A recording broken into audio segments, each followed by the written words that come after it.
Zig Ziglar, a famous motivational speaker, once said, "When you sow an action, you reap a habit.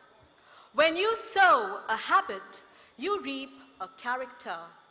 And when you sow a character, you reap a destiny. And the content of our character is our choice. Day by day, what we choose, what we think, and what we do is who we ultimately become." This evening, it gives me immense pleasure and great honor to stand in the presence of a visionary, a man who inspires not only his fellow countrymen, but a man who stands tall as a beacon of light, shaping the thoughts of people around the world. His Excellency, Dr. APJ Abdul Kalam. Good evening, sir. A very good evening also to the dignitaries on the dais, distinguished guests, and members of the audience. There is no doubt that teachers and parents play a vital role in the shaping of the destiny of a child. The two are inextricably linked.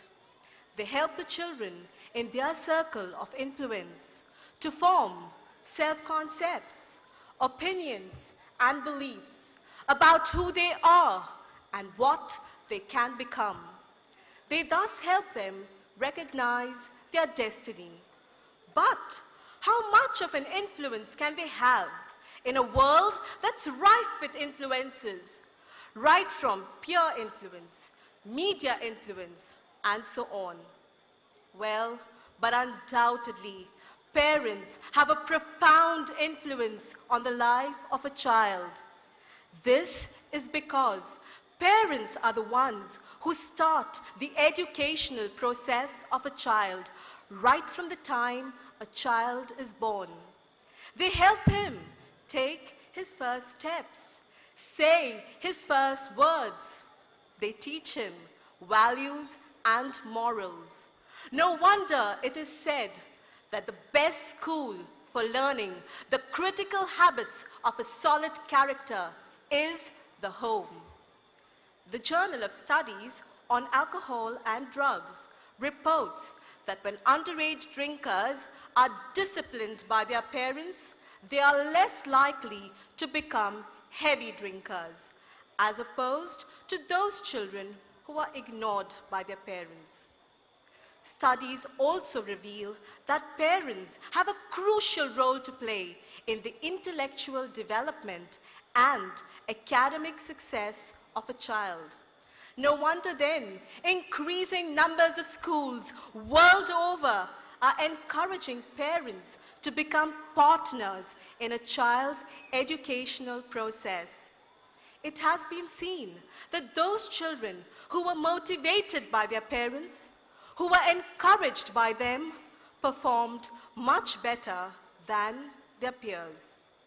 Take, for example, Subrata Bagachi, CEO of Mindtree.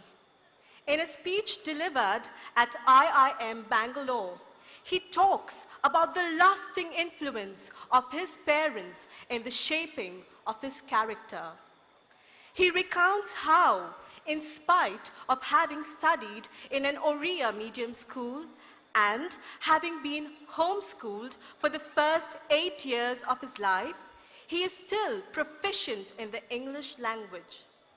He attributes this to his father, who he said made it mandatory for him and his siblings to read the English newspaper every day. Actually, for thousands of years, in thousands of places, families educated their own. This, however, gradually changed because of a change in economic conditions, and thus institutionalized schooling was developed. This now brings us to the second very important influence on the life of a child, that of his teachers. A teacher, it is said, affects eternity. One can never tell where his or her influence stops. Thomas Wolfe puts the relation of a fine teacher to a student just below the relation of a mother to a child. Actually, a teacher